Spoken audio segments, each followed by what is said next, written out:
श्रीमन्नारायण नारायण नारायण श्रीमन्।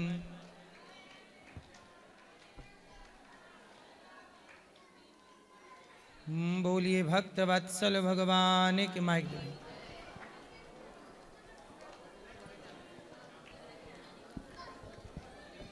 जय श्री राधे गुरुजी। जय श्री राधे। कैसे हैं आप? जी बढ़िया गुरुजी। हम सत्कर तार की तरफ से एक अभियान चला रहे हैं, नशा मुक्ति अभियान। उसमें हमें आपका साथ मिला, बहुत बहुत धन्यवाद। हम आपके बहुत आभारी हैं गुरुजी, थैंक यू सो मच। तो उस नशा मुक्ति अभियान के तहत क्या क्या काम होता है आपके यहाँ? नशा मुक्ति अभियान के थ्रू हम एक मेडिसिन को लोगों के समक्ष लेके आते हैं जिसका नाम है एडिक्शन किलर। वो मेडिसिन जो रहती है वो पूरी तरीके से आयुर्वेदिक जड़ी बूटियों द्वारा बनाई गई है, और जो भी लोग किसी भी प्रकार का, जैसे बीड़ी, गुटखा, तंबाकू, खैनी, किसी भी प्रकार का अगर कोई नशा करता है तो उन लोगों को हम वो मेडिसिन देते हैं। तो ये मेडिसिन पूरी तरीके से आयुर्वेदिक होती है, तो इसका कोई साइड इफ़ेक्ट नहीं है, तो ये आसानी से कोई भी ले सकता है।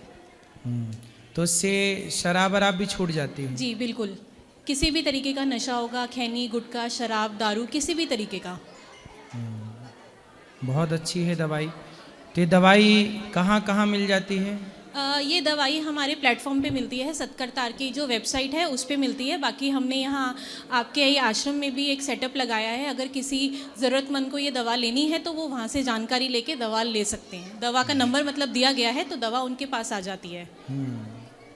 कितने की है दवाई? वैसे तो देखिए, ये दवाई जो है ना 3,000 रुपये की है, पर अभी हम आश्रम से जुड़े जितने भी श्रद्धालु हैं, वो नेक काम में उनका भला हो सके, जो नहीं ले सकते, सबको ये दवाई हम 1,000 रुपये में उपलब्ध करा देंगे। तो ये दवाई का कोई साइड इफेक्ट है? जी नहीं, बिल्कुल भी कोई इसका साइड इफेक्ट नहीं है। तो ये दवाई किसने बनाई है? ये दवाई हमारी पूरी रिसर्च टीम ने काफ़ी समय लगाकर बनाई गई है, और जितने भी इसमें जड़ी बूटियाँ, जैसे गिलोय है, अश्वगंधा है, ब्राह्मी है, शंख पुष्पी है, ये सारी की सारी रिसर्च करने के बाद पूरी क्लिनिकली अप्रूव्ड ये मेडिसिन है। वाह, ये तो बहुत अच्छी बात है। इन्होंने एक दवाई बनाई है जो शराबी को यदि पिलाई जाए, खिलाई जाए तो वो शराब छोड़ देगा। जी बिल्कुल। तो क्या 3 महीने का समय लगता है? 3 महीने? जी। तो ये दवा, अगर जैसे मान लीजिए कोई ऐसा मरीज़ है जो नहीं अपने आप को शराबी मानता या नहीं नशा छोड़ना चाहता, तो ये दवाई ऐसा है कि अगर घर वाले उसको बिन बताए किसी भी खाने की चीज़ में मिला के देंगे या कैसे भी देंगे, तो भी ये उतना ही असर करेगी अगर किसी को बता के दी जाए। कोई छोड़ना चाहे शराब अपने मन से, तो वो शराब की दवाई है, खा लो तो ठीक हो जाएगी, अर्थात शराब छूट जाएगी। बाकी जो मेडिसिन है वो भी आपके पास रखी हुई है। जो मेडिसिन होता है उसका ना तो कोई टेस्ट होता है, ना कोई स्मेल होता है, तो किसी को पता भी नहीं चलता कि हमने उसको कोई दवा दी है। तो आसानी से ये दवा किसी को भी दी जा सकती है। बहुत अच्छा है, निश्चिंत रहिए। आपकी ये दवाई यदि लोगों को नशा छुड़ाने में सहयोगी बन गई तो बहुत लोग इस दवाई का लाभ ले पाएंगे, और आपका बनाना इस दवाई को सार्थक हो जाएगा। जी बिल्कुल गुरुजी। बहुत तालियां बजा के इनका अभिवादन वंदन करें। इन्होंने एक ऐसी दवाई बनाई जिस दवाई से लोगों की शराब, लोगों का नशा छूट जाएगा। तो आप भी यदि नशा छोड़ना चाहते हैं तो निश्चित नशा मुक्ति अभियान से जुड़िए। बहुत सुंदर। नमस्कार महाराज जी। जी मैम, मैं पिछले 2 सालों से एक दिन छोड़ के ड्रिंक कर रहा हूँ, मेरी छूट नहीं पा रही है। तो मैं ये जानना चाहूँगा, जैसे ये मतलब किसी चीज़ में मिला के लेनी है, दरअसल मेरे साथ प्रॉब्लम है ये। जी जी मैम। जी, ये माइक ले लीजिए, इनको दीजिए माइक। जैसे आप खुद से अगर ये नशा छोड़ना चाहते हैं, तो सबसे पहले तो है कि अगर आप अपना मन पक्का करते हैं, नशा छोड़ने की तरफ आगे बढ़ना चाहते हैं, तो थोड़ा सा दवाई तो मदद करेगी। दवाई अपना काम पूरा करती है। दवाई क्या करती है कि आपके ब्रेन में जो भी डिसबैलेंस हो रहा है हार्मोन का, या जो भी नहीं छोड़ पाने की वजह हो रही है, उस पर काम करेगी, है ना। आपने जितना भी नशा किया है उसके जितने भी कीटाणु आपके शरीर में इकट्ठा है, टॉक्सिन्स, उनको आपके मलमूत्र के द्वारा बाहर करेगी। तो हमारी दवाई कुछ 3 मतलब 3 हिस्सों में काम करती है। सबसे पहले ये आपके दिमाग पे काम करती है कि आपके दिमाग के जो हार्मोनल चेंजेस हैं उन पे काम किया जाए, उनको ठीक किया जाए, ताकि आपकी सोचने समझने की जो शक्ति है, आपके जो डिसीजन मेकिंग पावर है वो ठीक हो सके। उसके बाद हम ये टॉक्सिन्स आपकी बॉडी से बाहर निकलवाते हैं। ये मेडिसिन उसमें भी हेल्प करती है क्योंकि इसमें गिलोय है, आंवला है, ये आपकी इम्यूनिटी बूस्ट करती है। तीसरा, ये आपके विड्रॉल सिम्टम्स वो होते हैं जैसे कि अगर आप नशा छोड़ना चाहते हैं लेकिन आप छोड़ने में आपको दिक्कत हो रही है, चक्कर आ रहे हैं, उल्टी आ रही है, सर दर्द हो रहा है, तो ये मेडिसिन उन सब चीज़ों पे भी काम करती है कि आपको ये सारी समस्याएं जो हैं वो ना आए। अच्छा मैडम, जैसे ये दवाई है आयुर्वेद, इसका कोई साइड इफेक्ट नहीं सर, इसका कोई साइड इफेक्ट नहीं है। जी मैम। सुंदर, बहुत बढ़िया। महाराज जी को प्रणाम और सभी को राधे राधे। महाराज जी, मुझे भी पीने की आदत है, मैं इसमें शर्मा जो पीता हूँ बता रहा हूँ इसलिए। लेकिन मैं एक चीज़ इनसे जानना चाहता हूँ कि ये कितने समय में ये दवाई काम करती है अपना, और दूसरा इसमें कोई हानिकारक केमिकल तो ऐसा नहीं है ना जो बॉडी को। ये पूरी तरीके से आयुर्वेदिक औषधियों द्वारा बनाई गई है।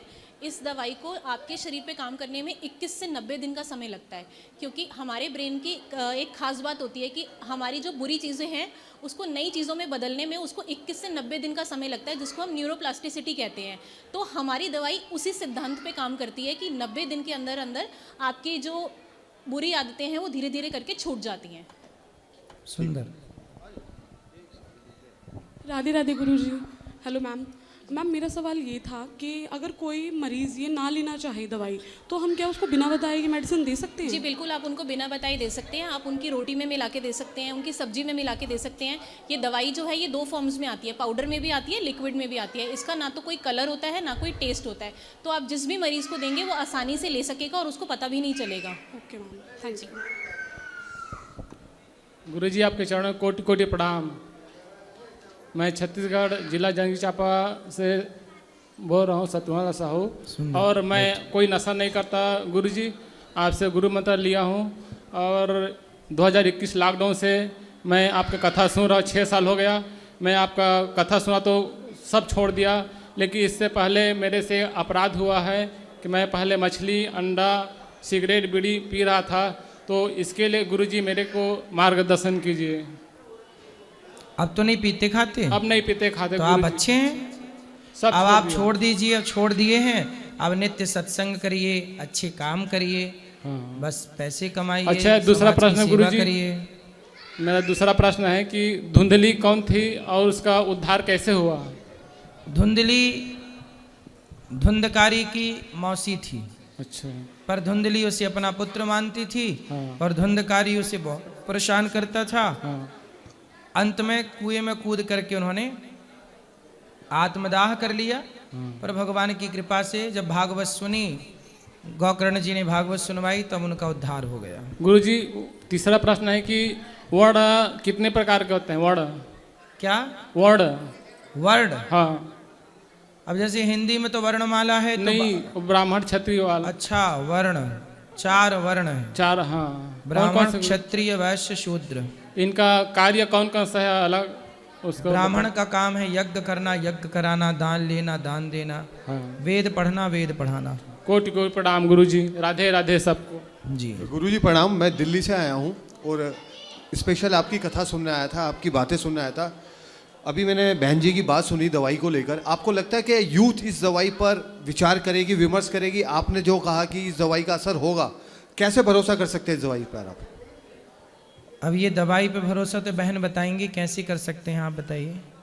इस तरफ मुंह करके, इस तरफ जी बोलिए। दवाई पे भरोसा आप इसलिए कर सकते हैं क्योंकि हमारी जो दवाई है वो प्रॉपर क्लिनिकली टेस्टेड दवाई है। ऐसा नहीं है कि हमने 4 जड़ी बूटी मिलाई और आपके आगे रख दी।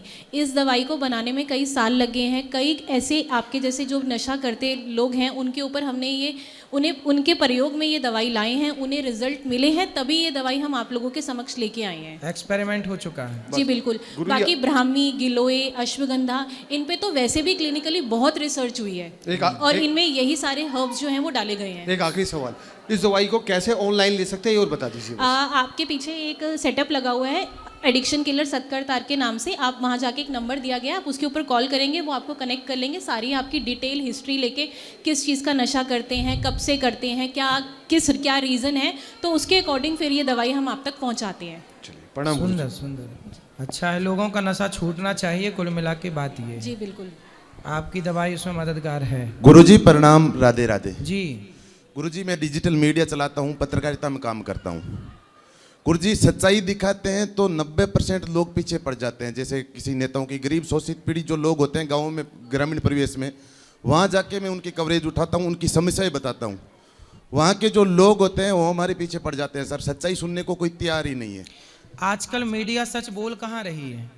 सच बोलने नहीं देते गुरुजी, मजबूर कर देते अभी हैं। धर्मेंद्र मरा नहीं है और मरने की न्यूज चला दी पूरी इंटरनेशनल मीडिया ने।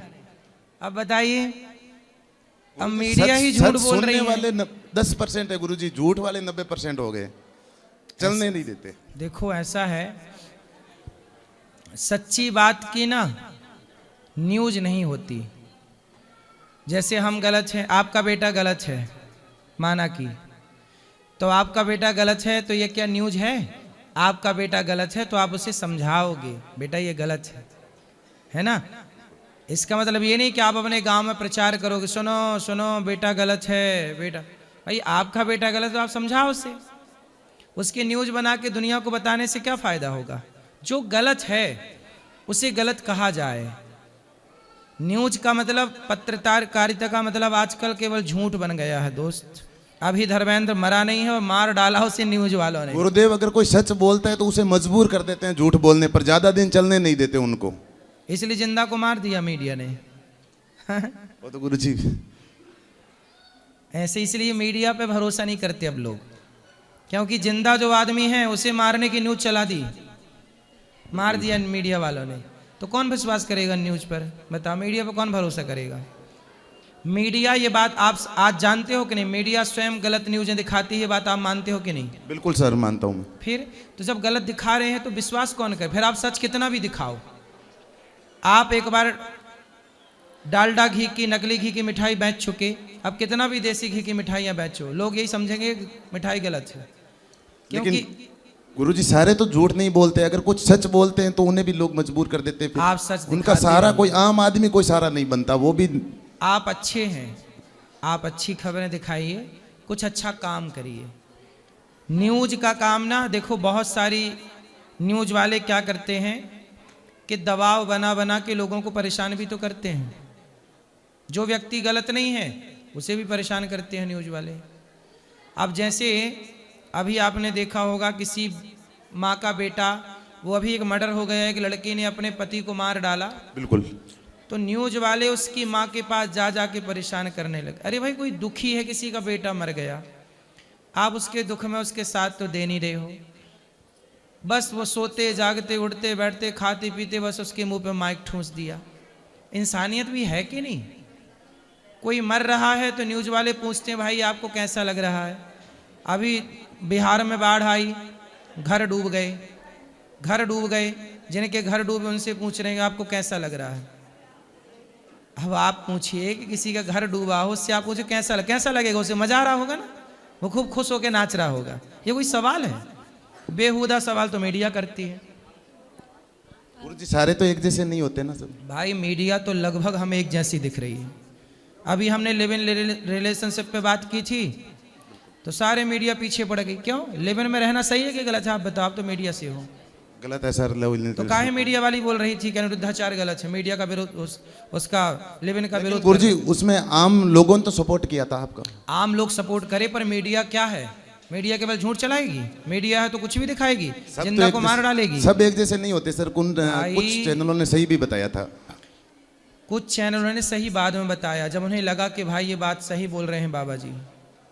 पहले तो उन्होंने भी गलत दिखाया। इसलिए मीडिया का काम सनातन विरोधी षड्यंत्र करना हमें समझ में आया है। षड्यंत्र है मीडिया का सनातन को तोड़ना। इसलिए आप कौन सी मीडिया चलाते हैं राम जाने, आप सही होंगे यदि सनातनी है तो। पर आज तक जितनी मीडिया मैंने देखी अपने स्तर से, मीडिया दिन रात सिर्फ झूठ बोलती है। अभी धर्मेंद्र जिंदा है और उसकी मारने की खबर पर सब चला दी। ये झूठ, इतना बड़ा झूठ किससे छिपेगा?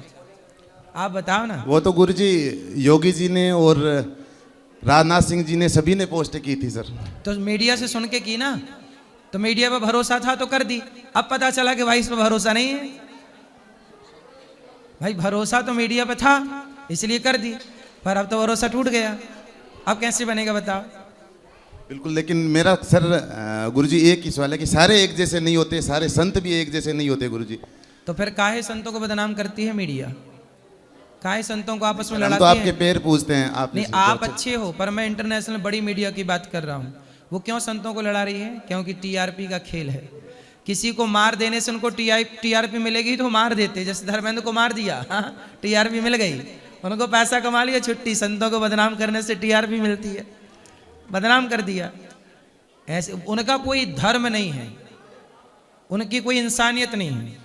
किसी का घर डूब रहा है तो डूब जाए, वो ये नहीं कहेंगे कि चल हम तेरे को घर बनवा के देंगे। नहीं, कैसा लग रहा है घर डूब रहा है आपका? कैसा लग रहा है आपको? अब गुरुजी लास्ट बात है, आप चेला समझकर मेरे को ये बता दीजिए कि सच्चाई के साथ चलते रहें, चाहे कितनी भी कठिनाइयां आए, सच्चाई या ही फिर- दिखाओ, सच ही दिखाओ। सच पे चलो, सच पे चलने से सामने वाले को अच्छा लगे। मैं कहता हूं कि मैं यदि गलत हूं तो मुझे बिल्कुल गलत कहा जाए। गलत को गलत कहना पाप नहीं है दोस्त, सही को गलत कहना पाप है। मीडिया ने अभी जो गलती की संतों को बदनाम करने में, यदि कोई संत गलत था या गलत है, आप बिल्कुल गलत कहिए। मैं गलत हूं तो मुझे गलत जरूर कहिए, पर मैं सही हूं। मैं कह रहा हूं कि लिव इन में रहना किसी भी लड़का लड़की के लिए सही नहीं है, गलत भारत का कल्चर नहीं है लिव इन। जब मैं सही कह रहा हूं तो मुझे गलत क्यों कहा जा रहा है मीडिया के द्वारा? मतलब मीडिया वो है, सही को सही दिखाओ, गलत को गलत। अब गौरी गोपाल में इतनी सेवाएं चल रही हैं, अब मीडिया वाले नहीं बोल रहे हैं कि इतनी सेवा चल रही है, तो एक खबर दिखाई सेवा की? नहीं दिखाते। 30,000 लोग भोजन करते हैं गौरी गोपाल में, एक खबर दिखाई? नहीं। अनिरुद्धाचार्य ने किया लिव इन का विरोध, क्यों? तुम सपोर्ट करते हो? क्या कहें बताओ आप? सही को सही कहो, गलत को गलत। मैं गलत हूं तो जरूर गलत कहो, पर गलत नहीं हो, सही को आप गलत कहते जा रहे हैं। कह दे ये कोई मीडिया है? ये कोई मीडिया के संस्कार है? ये केवल भौंकना है, इसे भौंकना कहते हैं हमारी देसी भाषा में। दिन भर भौंकते रहो बस। क्या होगा? क्या कर लिया भौंक भौंक के भी उन्होंने? सच्चाई को दुर्योधन मिटाना चाहा, शकुनी मिटाना चाहे, मिटा सका? तुम्हारे गधों की मिटाई मिटेगी? इसलिए आप सच दिखाओ, सही को सही कहो, गलत को गलत। ये नहीं कि गलत को आप सही कह दो, सही को गलत कह दो। जितने गलत हैं उन्हें तो मीडिया जीजा बनाए बिठाई है, गलत को गलत नहीं कह रही है वो, और सही को संतों को बदनाम किए पड़ी है। ऐसी राधे राधे इसलिए गुरुजी। भरोसा कोई नहीं कर रहा मीडिया पे। मीडिया के झूठ सबके सामने आ गए, एक नंबर का झूठा काम चल रहा है इस समय। गुरुजी मेरा भी एक वो है, जैसे कि हमने आपके सत्संगों से बहुत शिक्षा ली है कि आप संकल्प की मतलब शिक्षा देते हैं, संयम के बारे में हमें बहुत ज्ञान देते हैं। तो हमारी जो सत्कर्ता की ये जो अभियान है नशा मुक्ति एडिक्शन किलर के थ्रू, तो आप इसमें हमारा सहयोग करते हैं और मतलब आप किस तरीके से मतलब हमारा भी मार्गदर्शन करेंगे कि हम इस जो रास्ते पे हमारी कंपनी जो चल रही है वो सक्सेसफुल हो, कैसे मतलब थोड़ा सा आप। देखो ऐसा है, यदि आपने जो दवाई बनाई है, यदि उससे लोग खा रहे हैं और खाने के बाद यदि उनका नशा छूट रहा है, तो अपने आप आपकी दवाई और आपकी कंपनी आगे बढ़ने लग जी जाएगी। बिल्कुल। और मैं भी अभी आपकी दवाई पे ना कुछ लोगों को एक्सपेरिमेंट करा रहा हूँ।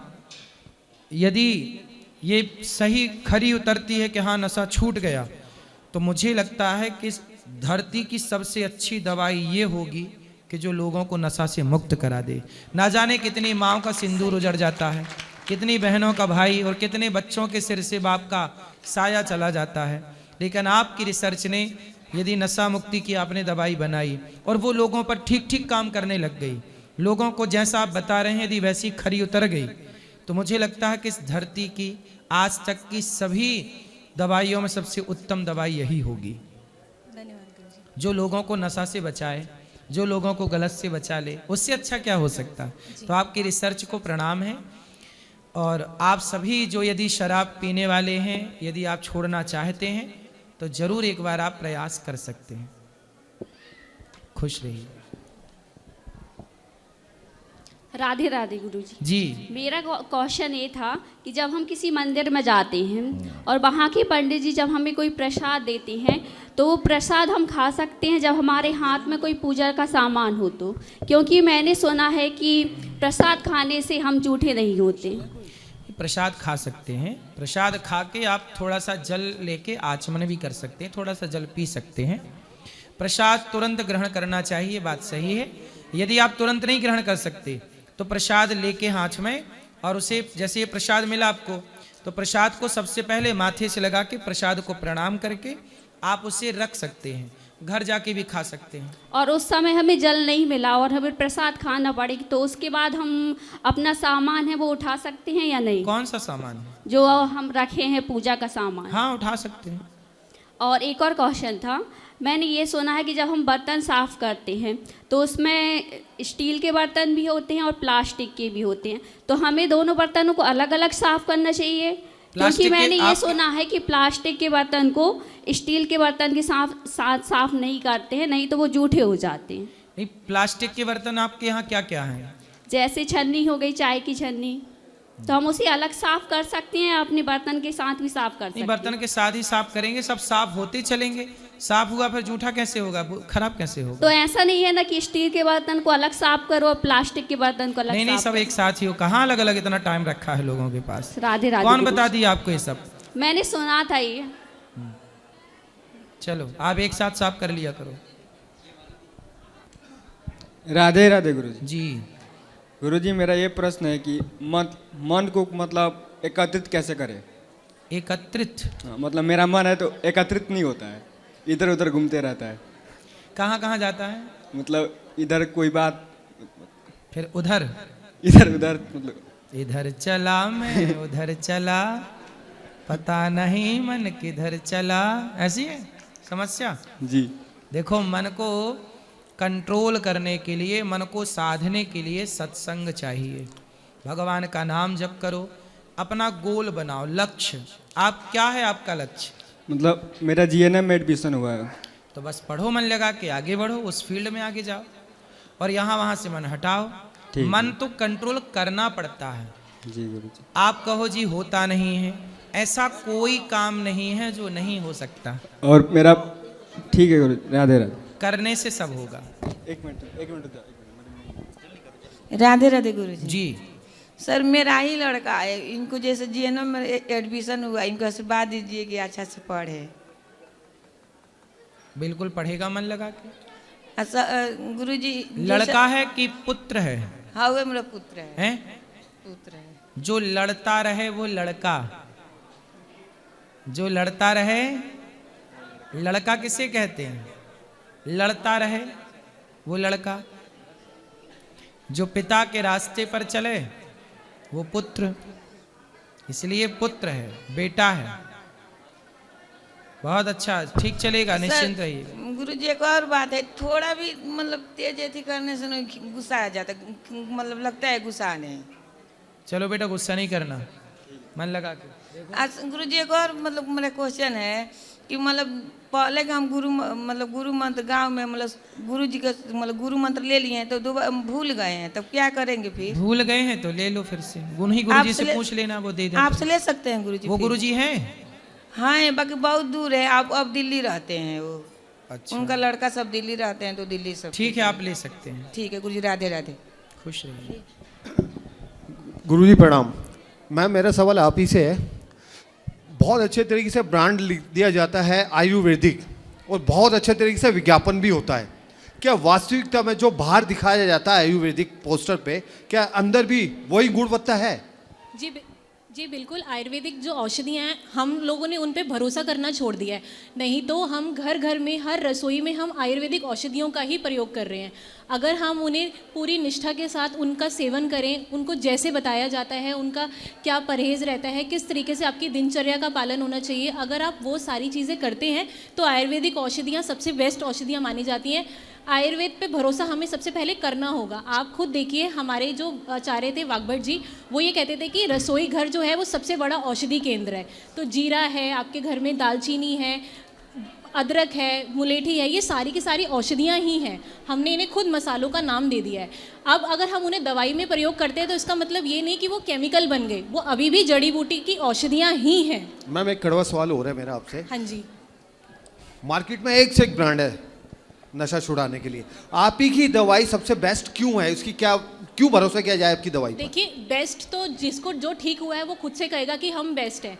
हम तो सिर्फ अपनी दवाई को लोगों के पास लेके जाते हैं, लोगों के ऊपर, उनको जो जितने भी घर हैं या जितने भी परिवार जो इच्छुक हैं ये जो लेना चाहते हैं, हम सिर्फ उनकी मदद करते हैं। ये अच्छी है या बुरी है ये तो हमें लोग जब आके खुद से बताते हैं तो हमें अच्छा लगता है सुनने में भी कि हमारी दवाई चलो एक घर को तो ठीक कर सकी।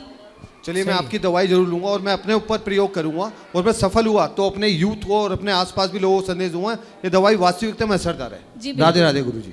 खुश रहिए। क्यों ये लड़ाई कौन कर रहा है? क्यों? गुरुजी जय श्रीमान नारायण। जी। गुरुजी मैंने अपने हाथों से ये चित्र बनाया है, वाह। मैं आपको देना चाहता हूँ। दे दो। अपने हाथों से। हाँ हाँ, अपने हाथ से देना भाई, पड़ोसी के हाथ से मत देना। बोलो बोलो, दो। गुरुजी राधे राधे। जी।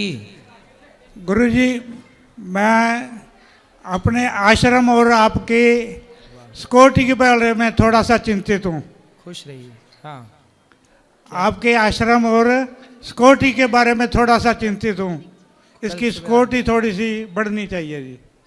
अच्छा ठीक है, बढ़वा देते हैं। महाराज जी की भी और आश्रम की भी सिक्योरिटी बढ़ना चाहिए। हाँ जी। अब देखो, सिक्योरिटी बढ़ाने के लिए पैसा चाहिए, लोग लगाओ, पैसे देने पड़ते हैं। हमारे पास इतना पैसा नहीं है, जितना है भगवान के भरोसे सब ठीक है। आप लोग ही हमारी सिक्योरिटी हैं। आप ही आएं और प्रेम से यहाँ की सेवाएं करें। नहीं, आपकी चिंता बिल्कुल जायज है। आप हमारे पिता तुल्य हैं और आप चिंता कर रहे हैं, बहुत अच्छी बात है। बाकी रक्षक भगवान है, कोई गुरुजी राधे राधे। जी जी। गुरुजी ऐसे है, मेरे ना घुटने दुखते हैं बहुत, तो मैं आती हर 3 महीने बाद हूँ। तो बच्चे ना वहाँ पे ले नहीं जाते बांके बिहारी मंदिर तक, चला नहीं जाता। तो अपना गौरी गोपाल हॉस्पिटल है आयुर्वेदिक, दिखा लो एक बार। बिना अब मैं दिखा के आई हूँ गुरुजी, बिना ऑपरेशन के ठीक हो जाता हाँ है। जी, दिखा के आई हूँ। तो फिर मैं जैसे बांके बिहारी नहीं जाती, फिर मुझे पाप लगेगा? नहीं, पाप नहीं लगेगा। हिम्मत हो तो चले जाओ, वरना आप ठीक हो जाएंगी तब आ जाना। तो मैं तो बच्चों को यही कहती हूँ, मेरे तो सब कुछ यही है, बस जो कुछ भी है यही है। गुरुजी मैं आपसे बहुत प्यार करती हूँ, बहुत प्यार करती हूँ, आपको अपना बेटा मानती हूँ। बिल्कुल मैया। जब ये मीडिया वाले बोलते थे ना, तो मैं तो चैनल ही चेंज कर देती थी, मैं रोने लग जाती थी। मुझे इतना महसूस होता था कि एक बेटा इतना अच्छा काम कर रहा है, आज अपने बेटे तो करते नहीं है, तो वो इतनी माँओं का ख्याल रख रहे हैं, इनको पता नहीं क्या है, बोलते जा रहे हैं। मुझे बहुत गुस्सा लगता था गुरुजी। मीडिया वाले मैया जी केवल पैसे के पीछे भागते हैं, पैसे में वो कुछ भी दिखा देते हैं जी। उन्हें पैसे कमाने होते हैं, और संतों को बदनाम करने से उनको टीआरपी अच्छी मिल जाती है जी। उनके ऐड बिकने लग जाते हैं महंगे। तो वो कि पूरा खेल ऐसा है ना भैया, संतों को बदनाम। अब कुछ मीडिया विदेशी फंडों पर चल रही है जी, विदेशों से फंड, तो उनके जो ऊपर के किलबिस बैठे हैं वो बोलते रहते हैं कि भाई इसको बदनाम करो, ये चलाओ, तो उनको पैसा मिलता है, उनको चलाने से मतलब है। मनमाना हो गया है मैया, तो जैसे जो अच्छा लग रहा है वो कह रहा है। गुरुजी मेरे पति को 9 साल हो गए हुए। मैं जब से आपसे जुड़ी हूँ ना, मैं इतनी सही हो गई हूँ ना, मेरी दवाइयाँ भी बहुत कम हो गई हैं और मैं खुश भी रहती हूँ। तो मेरे बच्चे बहुत आपको सराहते हैं, बहुत प्रशंसा करते हैं कि हमारी माँ जी गई। और वो पता है क्या कहते हैं गुरुजी, अभी ना मेरा पोता 24 साल का है, पोता कहता है मम्मी इनकी ना शादी करके जाना, अभी आपको कुछ ना हो। वो इतना प्यार करते हैं बच्चे हमको। तो मैं कहती हूँ मैं गुरुजी की वजह से जी रही हूँ, वैसे मैंने जीना नहीं था। मैं आपके पास 5 साल पहले आई थी, मैं तब से रेगुलर आ रही हूँ। हाँ गुरुजी मेरे पे कृपा बनाए रखना, मेरे बच्चों पे। खुश रहिए, खुश रहिए। गुरुजी राधे राधे। जी। गुरुजी मैं क्या कहूँ, कुछ समझ में नहीं आ रहा, मुझे खुद नहीं पता मैं कहाँ से शुरू करूँ कहाँ से ख़त्म करूँ। मेरे पति शराब पी के मार तोड़ गंदी गाली घर से निकाल दिया और ताला मार के घर से निकाल जाते। मेरे 2 छोटे छोटे बच्चे हैं, पढ़ाई भी छूट गई, इसकी पेपर था। मैं बहुत मुश्किल से पति शराब पी लाए हो पति को? नहीं, वो कैसे आ जाएंगे, मुझे तो मार के घर से निकाल दिया। पति को भी ये दवाई देना शराब मुक्ति वाली, उनको देना शराब मुक्ति वाली दवाई ले जाके, वो ठीक हो जाएंगे। अब मैं क्या करूं, मैं घर से तो निकल आई, छोटे छोटे 2 बच्चे माया लेके। जी, आप चाहें तो ये दवाई आप अपने हाथ से भी इनको दे सकते हैं। ठीक है, हम यहाँ पे वितरण के लिए भी लेके आए हैं। तो अब ये दवाई बहन से ले लेना, दवाई लेके और उनको देना, वो सब विधि बता देंगे। जी ठीक हो जाएंगे आपके पति। राधे राधे गुरुजी। राधे राधे। राधे राधे गुरुजी। जी गुरुजी मतलब मेरे बाबा खैनी खाते हैं, तो मम्मी इसलिए झगड़ा करते हैं, फिर भी नहीं बाबा नहीं सुनते हैं। कितने बड़े हैं बाबा? ओए मेरे पिताजी। कितने उम्र है, कहाँ है पिताजी? वही है। अच्छा, ये खैनी खाते हैं? जी। काहे खाते हैं भैया? बोले वृंदावन आके माने नहीं छोड़ते हैं, वृंदावन आके भी खाते हैं। खैनी की बात कराओ, खैने वाली बाबा से। गुरुजी जय श्रीमन नारायण। जय श्रीमन नारायण। कहो बाबा, काहे खाते हो खैनी? खैनी तो छोड़ने के लिए हम बहुत प्रयास करते हैं, मेरा और कोनो नशा नहीं है। 3-4 दिन हो गया, मैं फेंक दिए हैं, अपने जेबी से फेंक दिए हैं, अब चुनौती भी फेंक दिए, लेकिन वो कैसे लत है, छूटती नहीं है मुझसे। तो फिर फेंक देते हो, फिर वो खैनी अपने से आके आपके मुंह में घुस जाती है? नहीं, मैं जब फिर दुकान से खरीद लेते हैं। ये छोड़ना चाहते हैं। तो छोड़ना चाहते तो नशा मुक्ति वाली बहन से बात कर लो। यही तो मैं सोचे हैं कि अगर जी ये किस तरह छूटेगी मुझसे? देखिए, ये जो है ना, अगर हम कोई भी सामान्य चीज़ है, अगर हम उसका सेवन रेगुलर बेसिस पे करते हैं, रोज़ाना करते हैं, तो कहीं ना कहीं हमें उसकी आदत हो जाती है, हम उसके डिपेंडेंट हो जाते हैं। तो उस चीज़ को छोड़ने में थोड़ा समय लगता है, क्योंकि उस डिपेंडेंसी से क्या होता है, आपके दिमाग पे असर पड़ता है। आपका दिमाग डिसीजन नहीं ले पाता कि आपके लिए सही क्या है, गलत क्या है। तो दवाई जो है वो आपके ये मदद करेगी कि आपके दिमाग में जो हार्मोनल चेंजेस हो रहे हैं या जो हार्मोनल गड़बड़ हुई है उसको ठीक करेगी। तो आपकी जो सोचने समझने की शक्ति है, आपका जो कंट्रोल है अपने ऊपर, वो बढ़ेगा। तो आप आसानी से नशा छोड़ सकेंगे, चाहे वो खैनी हो, चाहे वो गुटखा हो या तंबाकू, कोई भी नशा हो। ये तो मैं आपके कंपनी, आपके ऊपर मैं बहुत आभारी रहूँगा अगर मेरा ये छूट गई नशा। एक्चुअली मैं आयुर्वेद से ही हूँ और 25 साल से मैं प्रैक्टिस करता हूँ, प्रैक्टिशनर हूँ। वेस्ट बंगाल के रहने वाले हैं, लेकिन बहुत प्रयास करने और कोनो नशा नहीं है, लेकिन चोरी छुपा के खाना पड़ता है। आपने कभी आयुर्वेदिक औषधियाँ ट्राई करी हैं? जैसे ब्राह्मी हो गई, शंख पुष्पी होगी, अश्वगंधा हो गया, इन सब का कॉम्बिनेशन बना के आपने कभी ट्राई करा है? एक होता है कि आपने 2 दिन अश्वगंधा लिया, 2 दिन ब्राह्मी ली और छोड़ दी। कभी कड़वी लगी, भी कैसी लगी? ना, मेरे पास जो अश्वगंधा है, आपका शतावरी है, मूसली है, सारे डब्बा के दवा सब अलग अलग मैं बना के रखे हैं, लेकिन आपका ये जो कॉम्पोजिशन दवाइयाँ मुझे बहुत अच्छा लगी है, क्योंकि इसमें सारे ही ऐसे हर्ब्स हैं जो आपके अच्छा है। जी। बस आपका सुधार होना चाहिए, होना चाहिए, बस भगवान सब ठीक करेंगे। ठीक है, जय श्रीमन नारायण। मैं एक्चुअली मेरा खानदान जो है वैद है। आप एक बार लीजिए, फिर हमसे मिलिएगा फिर। जी, जब आपका छूट जाए तब मिलिएगा। हाँ, कल तो दीक्षा ले रहे हैं, उसके बाद में तो आना जाना रहेगा। हाँ, ठीक है, फीडबैक देंगे। प्रणाम। प्रणाम। चले बच्चों को दो, बोलो। ओम श्री महागणाधिपतये नमः। ओम श्री उमा महेश्वराभ्याय नमः। वाल्मीकि गुरुदेव के पद पंकज सिरनाय।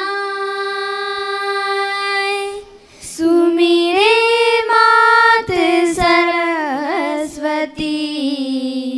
हम पर हो सहाय। मात पिता की वंदना करते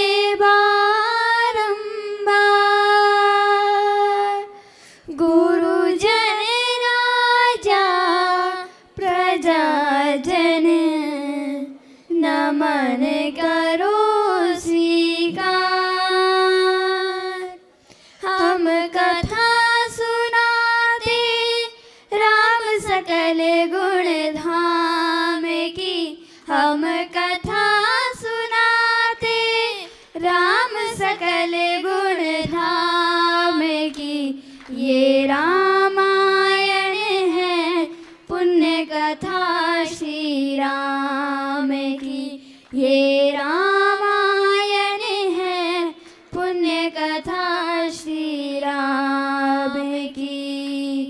जम्बूद्वीपे भरत खंडे आर्यावर्ते भारतवर्ष एक नगरी है, विख्यात अयोध्या नाम की यही जन्म भूमि है, परम पूज्य श्री राम की हम कथा सुनाते, राम सकल गुण धाम की ये रामायण है, पुण्य कथा श्री राम की ये रामायण है, पुण्य कथा श्री राम की। बहुत सुंदर, बहुत बढ़िया, बहुत सुंदर।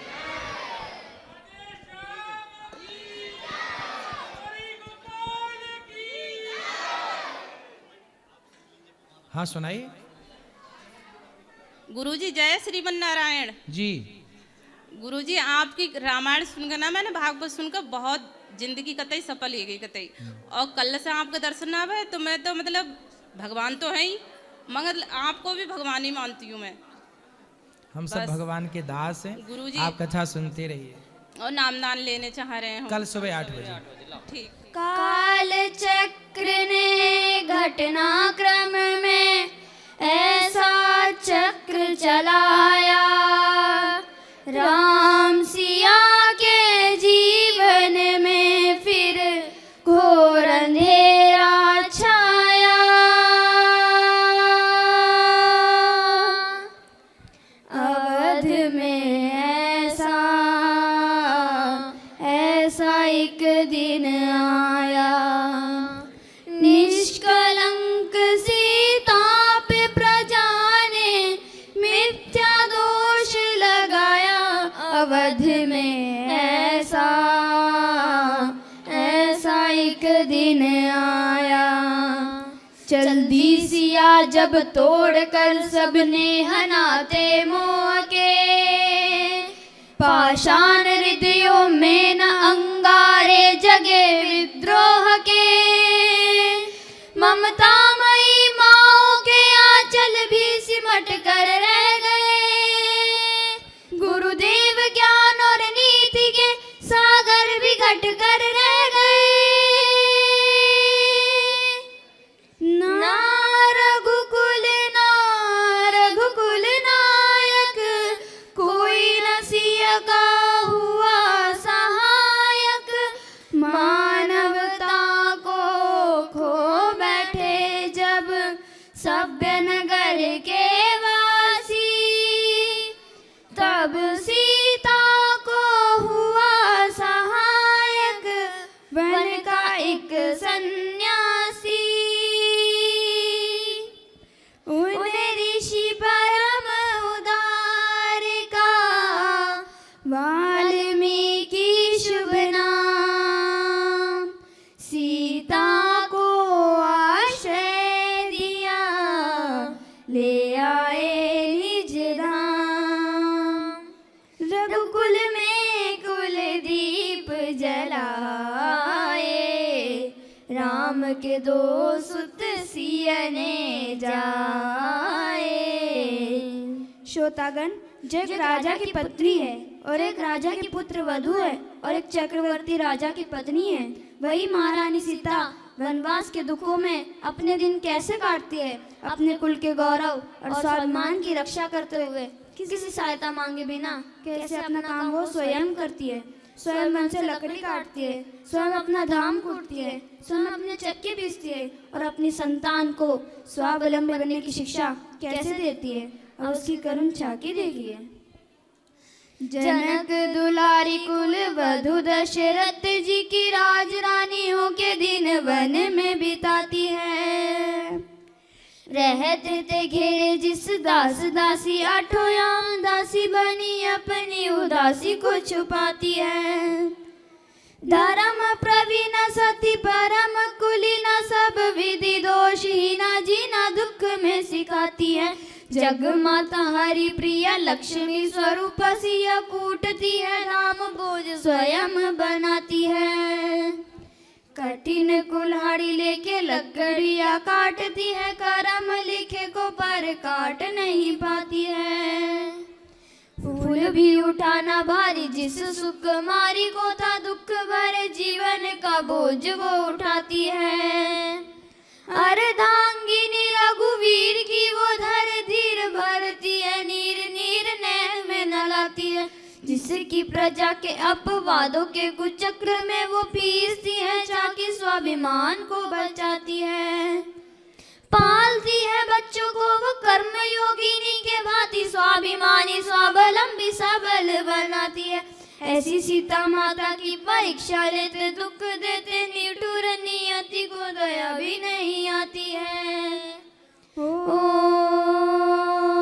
उस दुखिया के राज दुलारे, हम ही सुत श्री राम तिहारे। ओ सीता माँ की आँख के तारे, लव कुश है पितु नाम हमारे।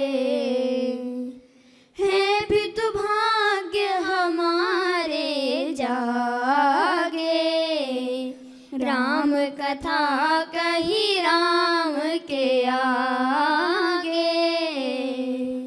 वाह, बहुत सुंदर, बहुत बढ़िया, बहुत सुंदर। राधे राधे गुरुजी जी। मैं जयपुर से आई हूँ, स्मृता शर्मा मेरा नाम है। और मेरा प्रश्न ये है कि क्या सनातन धर्म के अनुसार बिना कन्यादान किए विवाह संपन्न हो सकता है या नहीं? कन्यादान की परंपरा है जी। कन्यादान नहीं होगा तो कैसे काम बनेगा? कन्यादान कोई तो करे, गुरुजी, दादी करे, दादा करे, मामा करे, मामी करे, बुआ करे, फूफा करे, कोई भी करे, पर करे ना वो नियम, वो प्रोसेस होता है। गुरुजी मैं ऐसे सोचती हूँ कि मैं अपनी बच्ची का विवाह तो करना चाहती हूँ पर कन्यादान नहीं, क्योंकि मैं इतनी वो नहीं, मैं अपने बच्चे को अपने प्राणों से प्यारा जो समझती हूँ उसका दान कैसे कर सकती हूँ? तो आपकी बहू है? नहीं।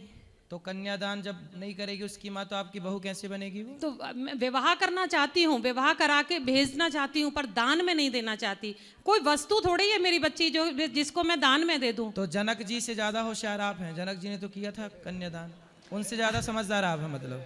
नहीं, आप बताइए, जनक जी ने फिर बेटी सीता का कन्यादान क्यों किया? मतलब वो आपके जैसे समझदार नहीं थे? अब मेरा मार्गदर्शन मतलब आप करें। कौशल्या के पिता कौशल नरेश समझदार नहीं थे, जिन्होंने अपनी कौशल्या नाम की बेटी का दान दशरथ जी को कर दिया। राम की माँ कौशल्या का भी तो कन्यादान हुआ है। वो तो महान थे, मैं इतनी महान नहीं हूँ ना, मुझे अपने बच्चे का दान में नहीं दे सकती। आपके पिताजी कोई वस्तु नहीं है ना बच्ची। आपके पिताजी ने आपका कन्यादान किया कि नहीं? जी किया था। तो आपके पिताजी मूर्ख थे मतलब? अब उन्होंने किया, लेकिन मुझे ऐसा लगता है कि नहीं, तो क्या करना चाहिए? क्या विवाह संपन्न नहीं माना जाएगा अगर अपने लगने? देखो, शास्त्र ऐसे नहीं है कि लग क्या रहा है, लग क्या नहीं रहा। जो नियम है, जो शास्त्र, जो वेद कहते हैं वही धर्म है। यद्यपि शुद्धम वेद विरुद्धम ना करणीयम। वेद जो कहते हैं वही मानो, जो वेद कहते हैं वही मानो, जो वेद मना करते हैं वो मत करो। आप तो वेद विरुद्ध जा रही हो, सनातन विरुद्ध है ये। कन्यादान, आज जितनी बेटियां हैं ससुराल में जीवन गुजार रही हैं, तो क्या कन्यादान करके क्या कोई बुराई है? नहीं गुरुजी, केवल आपको बहू ऐसी मिले जो विवाह तो हो जाए आपके बेटे से, पर वो अपनी माँ से जुड़ी रहे, आपका घर बर्बाद हो जाएगा। नहीं गुरुजी, तो बेटे का कन्यादान क्यों नहीं होता? विवाह तो उसका भी होता है। आजकल के बेटों का कन्या पहले हो जाता है। लड़की बाप माँ बाप छोड़ती है, उससे पहले शादी के 4 महीने बाद ही लड़का अपना बाप महतारी सब छोड़ देता है। वो कहते हैं लोग, कहते हैं कि बेटियां पराई होती हैं। बेटियां आजकल नहीं पराई होती, आजकल बेटियां अपने माँ बाप से कनेक्ट रहती हैं, विवाह के बाद लड़के पराये हो जाते हैं जो माँ की तरफ देखते ही नहीं है। लेकिन वो धार्मिक संस्कार में उसमें तो नहीं आता ना, विवाह में ऐसे कन्यादान बेटी का ही किया जाता है, बेटे का नहीं, तो और आप विवाह अपने- दोनों का। तो आप अपने बेटे का कर देना, क्या दिक्कत है? आप अपना बेटा दे देना अपने बेटी के माँ बाप को, ले जा हमारा बेटा तुम रखो, हमारी बेटी हम खुद रखेंगे। नहीं रखे, ऐसा करो, फिर आप नई परंपरा शुरू करो, रखेंगे। आप अपना बेटा दान कर देना। है बेटा आपका? तो गुरुजी रखने की पहले बात कितने नहीं है। बेटे हैं आपके? एक बेटा एक बेटी। हाँ, तो आप अपना बेटा दान कर देना और बेटी दान मत करना। शुरू करो ना आप, फिर आपको देख के और करेंगे अड़ोसी पड़ोसी। नहीं, तर्क सम्मत जवाब जैसे आप दे तर्क रहे हैं। दे तो रहे हैं कि आप शुरुआत करो ना। नहीं, आप अपना बेटा दान कर देना। जी कर दोगी? नहीं ना, मैं बेटा करना चाहती हूँ ना बेटी करना बस चाहती हूँ। बातें करना चाहती हो कि बेटा दान क्यों नहीं होता? कुछ करने की आई नहीं, मैं नहीं करूंगी। सिर्फ बस। विवाह करना चाहती हूँ, बेटी विदा करना चाहती हूँ, लेकिन वो मेरी भी रहे और वहाँ की भी रहे ऐसे। तो आजकल विदा, क्या आप अपनी माँ की नहीं हो? अभी ये बताओ, लेकिन दान वाली ये चीज- बताओ, आप अपनी माँ की हो कि नहीं? जी हूँ। तो आपके माँ बाप ने आपका दान किया? लेकिन फिर भी पराया धन तो बोल देते हैं ना, पराया तो कर देते हैं ना, उस दान के ही कारण माँ बाप भी पराया मान लेते हैं। पराया कोई नहीं मानता, कोई बाप अपनी बेटी को कभी पराया नहीं मानता, कोई माँ अपनी बेटी को कभी पराया नहीं मानता। पराया केवल ये पराई बात, ये पराया शब्द गलत है जी। पराया शब्द को डिलीट कर दीजिए सब लोग अपनी डिक्शनरी से। बेटी कभी पराई नहीं होती, मेरे मतलब बेटी कभी पराई नहीं होती। इस घर से उस घर जाना ये विधि का विधान है, इसी से संसार चलता है, इसी से व्यवस्था। ये संसार की व्यवस्था कैसे बनेगी? यदि लड़की सदा मायके में रहेगी, कन्यादान नहीं होगा, तो वो मायके से ससुराल नहीं जाएगी, तो ससुराल कैसे आगे बढ़ेगा? संतान कैसे होगी? फिर व्यवस्थाएं कैसे नहीं, बनेगी? विदा करने के लिए बेटी ससुराल भेजेंगे, लेकिन पहले उसका एक घर था, अब 2 घर है ऐसे। अच्छा ये बताओ, बेटा पुत्र धन होता है कि नहीं? पुत्र धन? हाँ, होता है कि नहीं? धन तो नहीं, पुत्र है, लेकिन धन कैसे हो जाएगा? धन हाँ, तो धन को मेरी तो माँ, किसी को भी दे सकते हैं। इसलिए आपके अभी समझ नहीं है। जी। शास्त्र कहते हैं गौधन गजधन, जैसे गौधन होता है, गाय है मतलब धन है, जमीन है मतलब धन है, सोना को धन बोला जाता है, जमीन को धन बोला जाता है, ऐसे पुत्र भी धन है, पुत्री भी धन है। शास्त्र कहते हैं बेटा बेटी क्या है? माँ बाप का धन क्या है? बताओ, माँ बाप का धन क्या है? अरे जमीन जायदाद तो कोई बड़ा धन नहीं है, माँ बाप का सबसे बड़ा धन ही संतान है। बेटा बेटी धन होता है? बेटा बेटी क्या होता है?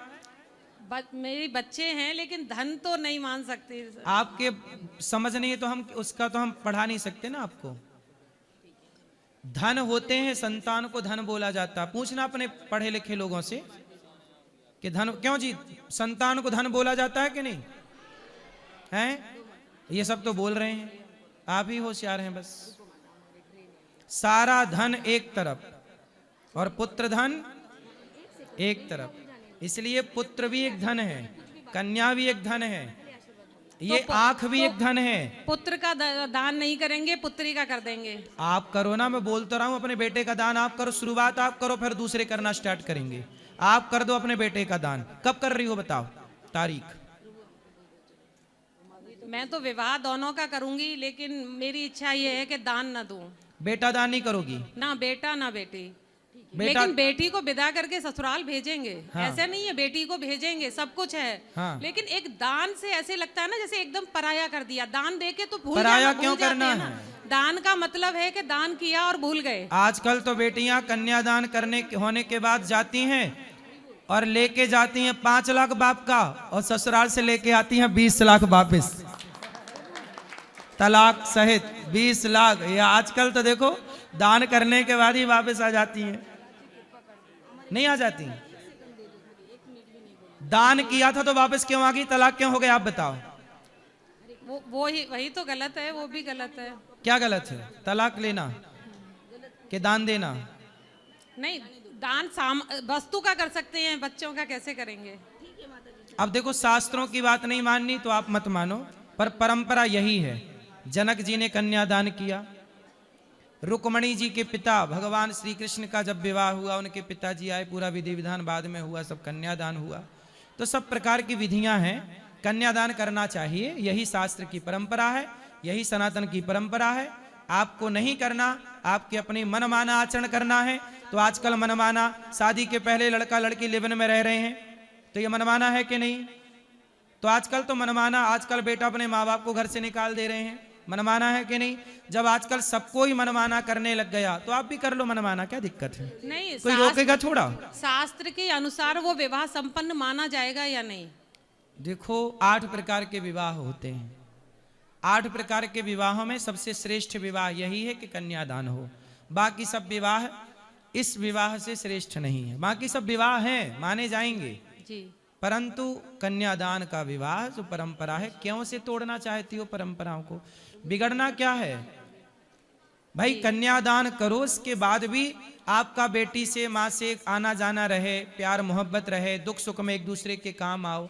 माँ बाप को जरूरत पड़े तो बेटी सपोर्ट करे, बेटी को जरूरत पड़े तो माँ बाप सपोर्ट करे, सब कुछ रहे। एक अच्छी बेटी बनाओ, एक अच्छा संस्कार दो। ये नहीं कि हम शास्त्रों की बात नहीं मानेंगे। इसी चक्कर में आज के लड़के गीता नहीं पढ़ते, रामायण नहीं पढ़ते, बोले शास्त्र हम मानते नहीं। जब आप लोग ऐसी बात करोगे, सनातन धर्म, मुसलमान कभी नहीं कहता कि मैं कुरान नहीं पढ़ूंगा, कुरान के अनुसार नहीं चलूंगा। बस सनातनी बस कहता है मैं धर्म के अनुसार नहीं चलूंगा, वेद पुराणों के अनुसार। जब आप नहीं चलोगे तो आपकी संतान क्या चलेगी? नहीं, चलने के लिए चलना चाहते हैं, इसीलिए आपसे पूछ रहे हैं कि ऐसा मतलब है, हो सकता है या नहीं हो सकता। अपनी बेटी को योग्य संस्कार दीजिए और जो प्रोसेस है वो पूरा कीजिए। इसके बाद भी आपका प्रेम बना रहे। माँ और बेटी का ज्यादा प्रेम भी अच्छा नहीं होता, ज्यादा प्रेम के कारण ही तलाक हो रहे हैं। ये बात आप सहमत हो इस बात से कि नहीं? जी जी। तो फिर काहे तुम बेटी का घर बिगाड़ने पे तुली हो? नहीं, बिगाड़ना नहीं, वो अलग चीज हो गई, वो बिगाड़ना नहीं चाह रही। चलो ठीक है, ठीक है गुरुजी, मतलब मैंने समझ लिया कि शास्त्र के अनुसार कन्यादान जरूरी है, जरूरी है। और बेटी और माँ का जितनी दूरी रहे विवाह के बाद उतना बेटी के लिए सही है। कल आपकी बहू आएगी और आपकी बहू यदि आपको टाइम देगी तो आप बहुत अच्छी बहू मानोगे। और आपकी बहू आपके पास बैठ के अपनी माँ से बात करती रहेगी तो आप कहोगे भाई मेरी बहू अच्छी नहीं है। नहीं, माँ से भी कर सकती है, करे बात। हाँ। दिन भर करती रहे? नहीं, दिन भर तो आप ही बताओ, दिन भर तो क्या करेंगे? फिर करते हैं लोग। हाँ। आजकल आप नहीं सुन रहे समाज में कि बेटी और माँ इतना कनेक्ट है कि घर टूट रहा है, कोई फर्क नहीं पड़ रहा है। क्या आप नहीं देख रहे हैं समाज में? जी। जब देख रहे हैं तो उसे देखिए और सुधार करिए जी। और बेटी और माँ का प्रेम बना रहे। पर इतना भी ना, देखो महाभारत में एक कथा है कि एक गाय बछड़े को चाट रही थी। गाय बछड़े को चाट रही और इतना चाटा कि बछड़े को खून आ गया। अर्जुन जागे, अर्जुन ने कहा कन्हैया मैंने आज एक सपना देखा है। क्या सपना? बोले गाय अपने बछड़े को इतना चाट रही थी, इतना चाट रही थी कि बच्चा चिल्ला रहा था और उसके खून गिर रहा था, उसके सारे बाल झड़ गए और मांस निकल आया, लाल हो गया, खून बह गया। तब भगवान मुस्कुरा के बोले अर्जुन ये कलयुग में होने वाली घटना का आपको सपना आ गया। क्या घटना है प्रभु? तब भगवान बोले कलयुग में माता पिता अपने बच्चों से इतना प्रेम करेंगे, इतना प्रेम करेंगे कि उनका वही प्रेम उन बच्चों को बिगाड़ देगा, बर्बाद कर देगा। जय हो राधे। अति सर्वत्र वर्जयित। आपने एक गीत सुना होगा, एक गीत सुना होगा, चाहे बेटा कितना प्यारा हो उसे सिर पे बिठाना ना चाहिए, चाहे बेटी कितनी सुंदर हो उसे घर घर घुमाना ना चाहिए। तो ये सब बातें हैं। अब आज के लोग समझते नहीं है, लेकिन हर बात के पीछे कोई अर्थ है। ठीक है? यदि कहा जा रहा है कि बेटा वहां आप जैसे कहती हो ना बेटा मोबाइल ना चलाओ, तो बच्चा कहता हमारी माँ कैसी है बताओ, मोबाइल चलाने से रोकती है। लेकिन आप समझती हो कि मोबाइल चलाना गलत है, पर बच्चा नहीं समझता। बच्चा कहता कि मेरी माँ तो दुश्मन है, मोबाइल नहीं चलाने देती, जबकि आप उसके भले के लिए बोल रही हो। ऐसे ही शास्त्र सदा भले की बात करते हैं, लेकिन कई बार हमारी अज्ञान बस समझ में नहीं आता। हमें लगता जी ये तो क्या कह रहे हैं शास्त्र वेद पुराण गुरुजन। उसी अज्ञानता को दूर करने के लिए आपके पास आए हैं। हाँ, तो अब समझ में आई बात कि नहीं? जी। क्या समझ में आया बताओ? बस ये आया कि शास्त्रों के अनुसार ही अगर कन्यादान उसमें है, लिखा है, उसके द्वारा ही विवाह संपन्न होना है तो वही करना है। ठीक, राधे राधे। खुश रहिए। राधे राधे महाराज जी। मैं जयपुर से आया हूँ, राजेंद्र पाठक मेरा नाम है जी। मुझे केवल एक प्रश्न करना है कि साधु और संत दोनों अलग अलग हैं या एक ही है? साधु, संत, ऋषि, मुनि, संता अलग अलग हैं सब। साधु जो साधना में लगा है, प्राइमरी, जो अभी अभी साधना में लगा है, जिसने मन को ईश्वर में लगाया है, साधना में लगा है, वो साधु। और जिसने अपनी इच्छाओं का अंत कर दिया, कोई इच्छा ना रह जाए, जिसने इच्छाओं का अंत कर दिया, वो संत है। लेकिन असली साधु और असली संत की पहचान कैसे हो? आप असली भक्त हैं? आप असली भक्त हैं? असली भक्त तो हो ही नहीं सकता तो मैं। फिर असली को ही असली की पहचान हो सकती है, नकली थोड़ी असली पहचान सकता है। आप पहले असली बनिए, जब आप असली हो जाएंगे तो अपने आप असली संत पहचान लेंगे। अभी आप खुद नकली हैं। कोई भी व्यक्ति अपने आप को असली कैसे बताएगा? हाँ, आप साधक हैं? छल कपट भरा है कि नहीं? नहीं। आपके अंदर कोई छल कपट नहीं है? नहीं है। ईर्ष्या द्वेष? जी। ईर्ष्या द्वेष? ईर्ष्या द्वेष? ईर्ष्या नहीं, ईर्ष्या द्वेष भी नहीं है मेरे अंदर। झूठ कपट? झूठ बहुत इतना बोलता हूँ जो कि मतलब दूसरे का अहित ना करे और मेरा अहित ना हो, बस अपने हिसाब से सही है। केवल मेरा अहित ना हो। तो अब आप संत ढूंढने चले हो असली वाले। हाँ। तो असली संतों की पहचान बता दें जी। जो एक भगवान के आश्रित हैं, जो केवल भगवान के भरोसे हैं, वो संत हैं। और जो जगत के भरोसे हैं वो संत नहीं है, जो जगन्नाथ के भरोसे हैं वो संत है। जो असली होगा उसका आश्रय केवल भगवान होगा, बस ये असली की पहचान है। तो भगवान मतलब दो, जैसे अभी राधा को भी पूजें अपन और शिव को भी पूजें, तो क्या दोनों को नहीं कर सकते क्या साथ साथ? राधा अलग है, राधा की उपासना शिव जी भी करते हैं। बात समझ में आई जी। एको ब्रह्म, ईश्वर एक है, एक नारायण है, एक शक्ति है, एक भगवान नारायण, उन्हीं की शक्ति है राधा, चाहे लक्ष्मी कहो राधा कहो, उन्हीं का ध्यान सब करते हैं। शंकर जी किसका ध्यान करते हैं? सदा वसंतम हृदयारविंदे भवम भवानी सहितम नमामि। शंकर जी हनुमान बने और हनुमान जी जब छाती फाड़े तो सीताराम बैठे थे कि नहीं जी? तो शंकर जी खुद नारायण का ध्यान करते हैं। तो वह एक शक्ति है, इंद्र हो, ब्रह्मा हो, सारी लोग ऋषि हो, मुनि हो, सब भगवान नारायण का ही ध्यान कर रहे हैं, राधा कृष्ण का ही ध्यान कर रहे हैं। तो दोनों का साथ साथ नहीं कर सकते अपन? कर सकते हैं, युगल उपासना होती है ना हमारे यहाँ, युगल ही करनी चाहिए। जी, धन्यवाद। खुश। हरे कृष्णा। जी मैया। प्रभु आपकी मिलने की बहुत इच्छा थी 6-7 साल से। मुझे कोई प्रश्न नहीं पूछना, खाली आपका आशीर्वाद चाहिए। मुझे आपको खुद देखना था। हम तीनों सहेलियाँ आप इधर आइए, 9 तारीख से आए। हम ट्रेन में भी यही बोल रहे थे कि हमको गुरु के आश्रम जाना है, गुरु से नज़दीक से देखना है। हम यूट्यूब पे देखते थे, यूट्यूब पे आपके कथा सुनते थे। खुश रहिए। तो प्रभु आप आए, अच्छा लगा। खाली आशीर्वाद दो प्रभु। अभी आप लोग माताओं का दर्शन करना, प्रसाद पाना। ये इस तरह पीली बहन बोलो। राधे राधे गुरुजी। जी गुरुजी, मैं आपकी कथा बहुत सुनती हूँ। आपने बहुत आशीर्वाद, मेरे बच्चे बहुत धार्मिक बने आपके आशीर्वाद से। खुश रहिए। इस मेरे छोटे बच्चे को पूरा हनुमान चालीसा आता है। खुश रहिए, अच्छा है, ये संस्कार आपके अच्छे हैं। जय श्रीमन नारायण गुरु जी। जी जी जी, मैंने आपसे दीक्षा ली है, लेकिन मैं भगवान श्री कृष्ण की भक्त हूँ। तो हमारे घर में जैसे छठ पूजा होती है, मैं करती भी हूँ, लेकिन और कहीं भाव है नहीं भगवान कृष्ण के अलावा। तो मुझे तो क्या सही है ना, भगवान शिव कृष्ण का ध्यान करो। सर मुझे छठ पूजा करना चाहिए? करो करो, छठ पूजा बंद नहीं करना है, छठ पूजा करो। और सर एक और प्रश्न था कि जैसे मैं भगवान कृष्ण को मानती हूँ, मंत्र आपका जप करती हूँ, तो क्या मुझे वो कभी दर्शन एक ही देंगे? बात है, कृष्ण और नारायण कोई अलग अलग थोड़ी है। सही है, चलो अब जिनको मिलना है ऊपर चलो, ऊपर मिलेंगे सबको। आओ सब लोग ऊपर, जिनके सवाल रह गए कल बात करेंगे। राधे राधे।